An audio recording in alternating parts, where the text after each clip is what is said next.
Shalom, shalom, je vous salue au nom du Seigneur Jésus-Christ.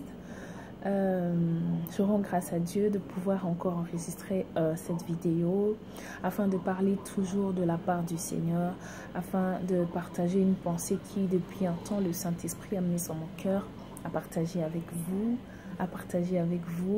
et sans plus tarder je vais entrer dans mon message. Mais je rends grâce à Dieu de me donner l'opportunité de pouvoir le faire encore ce soir. Père très saint, nous te disons merci. Seigneur, que ce ne soit pas des paroles venant d'un homme, mais Seigneur, que ce soit des paroles venant de toi, afin qu'elles affectent et touchent la vie de quelqu'un. Pourquoi pas transformer Jésus? Et nous croyons en la puissance qui est derrière ta parole. Et nous te disons merci, parce que ta parole dit, toi tu envoyais la parole, et la parole est guérie. Laisse que cette parole soit guérison pour quelqu'un qui est en train de me suivre ce soir, ce matin. Et je dis merci. Que l'honneur, la gloire te revienne, Jésus. Alors, frères et sœurs, depuis un temps, le Saint-Esprit m'a mis à cœur. Depuis un temps, il y a comme ce verset qui monte dans mon cœur. Ça monte tellement dans mon cœur. Je suis dans le livre de Jean 4, à partir du verset 5, si je ne me trompe pas. À partir du verset 5. Alors ici, il s'agit bien de Jésus. Je viens vous parler de Jésus. On parle de Jésus. On dit Jésus est arrivé dans une ville de Samarie. Il est arrivé dans une ville de Samarie et la parole dit, je ne sais lire, je vais survoler, essayer d'expliquer un peu, mais vous pouvez aller vous référer dans Jean 4 à partir du verset 3-5. Pourquoi pas tout le chapitre, comme ça au moins vous serez aussi bénis par par les écrits. Alors, il s'agit de Jésus. On dit Jésus se rendit en Samarie. Mais j'aime la précision que la Bible donne. On dit à la 6e heure. Mais on dit Jésus, il venait de Galilée. Il s'est rendu en Samarie. On dit que les disciples de Jésus, ils étaient allés dans la ville pour aller acheter des vivres, de quoi manger, etc. Mais on parle de Jésus qui s'est arrêté en Samarie et il s'est approché à côté d'un puits. Il s'agit bien, la Bible explique en disant c'est le puits de Jacob. Le puits de Jacob. Mais aussi au même moment, on parle d'une femme samaritaine qui elle aussi allait vers ce puits pour puiser de l'eau. Et ce qui se fait que la femme rencontre Jésus près du puits et tout de suite Jésus entame la conversation. Il dit: peux-tu me donner de l'eau? La femme qui regarde Jésus étrangèrement, qui regarde Jésus bizarrement, il dit: n'étais-tu pas au courant que entre la Samarie et les Juifs, il n'y avait pas de relation? Et j'aime la réponse de Jésus. Jésus n'a pas voulu rester dans les futilités. Jésus n'a pas voulu rester on sait que disait la femme. Il dit tout de suite à la femme: si tu connaissais celui qui t'a demandé de l'eau, tu te précipiterais toi-même pour lui donner de l'eau. Mais j'imagine si c'était une quinoise, elle allait dire: mais ça a bien été tout comment. Mais tout de suite la femme qui dit: mais tu viens à côté du puits, mais tu n'as rien pour prendre de l'eau. Et Jésus répond encore. Il dit, parce qu'au fait, c'est que j'aime dans les écrits, la femme, elle avait des paroles assez physiques, je dirais, et Jésus était déjà dans le spirituel. Alors Jésus, pendant la conversation, son souci était d'emmener cette femme à mieux comprendre ce qu'il lui voulait dire. Il voulait emmener cette femme dans le spirituel. Il voulait vraiment emmener cette femme dans le spirituel. Et Jésus qui dit: je ne te parle pas de cette eau. Il dit: l'eau que moi je te donnerai fera en sorte que tu n'aies plus soif. Mais la femme étonnée, en tout cas, j'essaie un peu de m'imaginer, parce qu'à chaque fois, vous savez, quand je suis en train de lire la Bible, je me crée assez des scénarios, j'essaie un peu d'imaginer la scène, comment ça s'est passé. Et Jésus savant, la femme regarde Jésus, mais de quoi il parle? Mais j'aime lorsque le Saint-Esprit t'envoie quelque part, en toi il met déjà la possibilité de conquérir ton territoire. Parce que dans sa parole il dit: partout tu frôleras les plantes de tes pieds, je te le donnerai. Parce que moi je crois, ce territoire était déjà était déjà gagné avant même que Jésus n'entame cette conversation. Et du coup, la femme qui répond, elle dit à Jésus, Seigneur, waouh, j'aime. Là, c'est plus, elle est sortie dans le physique, elle est rentrée dans le spirituel, elle est rentrée dans la pensée du Christ. Elle dit, Seigneur, donne-moi don de cette eau. Waouh.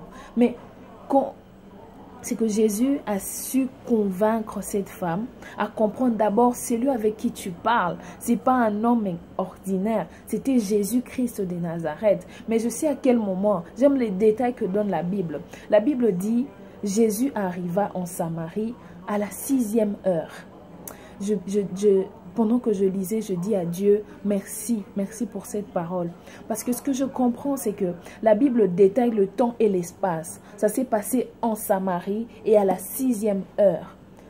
La femme pouvait partir bien avant ou plus tard, mais je prie que Dieu nous donne d'arriver au bon moment, au moment qu'il faut et au bon endroit. Parce que cette femme, en allant au puits, elle ne savait pas que ce jour-là, elle allait rencontrer Jésus-Christ. Elle ne savait pas que ce jour-là, elle recevrait Jésus-Christ comme le Seigneur et le Sauveur de sa vie.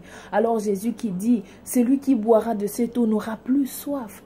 Celui qui boira de cette eau n'aura plus soif. Elle dit, Seigneur, donne-moi don de cette eau. C'est que Dieu voulait faire avec cette femme. Il voulait dire, je ne sais d'où tu viens, que tu sois de la Samarie, que les Samaritains n'aient pas de relation avec les Juifs. Ça, c'est pas mon problème. Mon problème, c'est que Dieu est venu te rencontrer à cet endroit, au bon moment, à la bonne adresse. Alors que lorsque la femme avait cette conversation avec Jésus, elle dit à Jésus, donne-moi donc de cette eau. C'était juste une façon pour Dieu de dire, écoute, tu boiras de l'eau. Les choses du monde, je ne sais où. Je ne sais à quoi tu t'accroches aujourd'hui. Je ne sais qu'est-ce qui te retient encore dans le monde. Je ne sais quoi qui te dit encore de continuer cette vie de pécheur.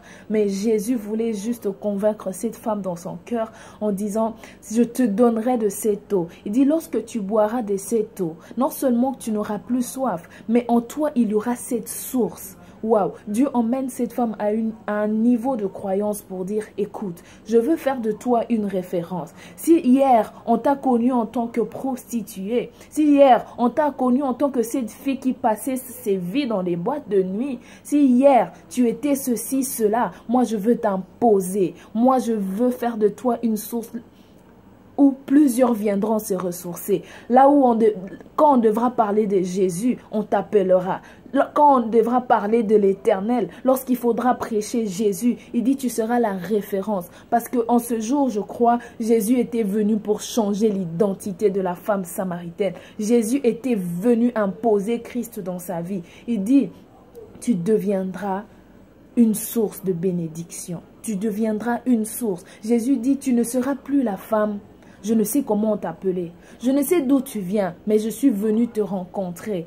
Et la parole dit, lorsque tu entends la parole de l'Éternel, tu n'endurcis pas ton cœur. Et j'aime ce que Jésus pouvait dire à Pierre. Tu es Pierre, sur cette pierre, je bâtirai mon église. Juste une façon de dire. Il ne voulait pas dire, écoute Pierre, je veux bâtir mon église en toi. Non, Jésus voulait dire, Pierre, je veux faire de toi une référence de Jésus. Je veux faire de toi une référence lorsque tu parleras. Les gens se tairont. Ils se mettront autour en train d'écouter Jésus à travers toi. Jésus voulait dire, écoute, tu seras une référence de la parole de l'Éternel. Jésus voulait seulement dire ça. Aujourd'hui, tu traînes encore dans le monde. Aujourd'hui, tu n'as pas envie de donner ta vie à Jésus parce que tu te dis, ah, mais c'est quelle vie ça? On dirait que c'est trop nul. Mais Jésus dit, lorsque tu as cette source dans ton cœur, tu as une certaine paix qui vient envahir ton cœur. Il dit, lorsque même tu traverseras la vallée de l'ombre de la mort, tu n'as pas peur. Parce qu'en ce moment, non seulement tu crois, mais tu sais que Jésus-Christ est mon sauveur. Tu sais que Jésus-Christ, il peut tout. Tu connais maintenant c'est qui la vraie source. Tu connais maintenant vers qui tu vas te ressourcer.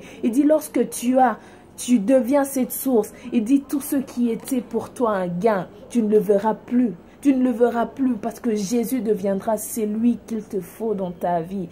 Et je viens dire à quelqu'un, Jésus t'aime, donne ta vie à Christ. Donne ta vie à Christ. Jésus revient bientôt. Oui, c'est pas un slogan. Les gens se disent, oui, Ça fait longtemps qu'on nous dit Jésus revient, mais je viens t'assurer derrière cette parole. Et il y a la puissance de Christ qui accompagne cette parole, qui vient te confirmer Jésus revient très, très bientôt.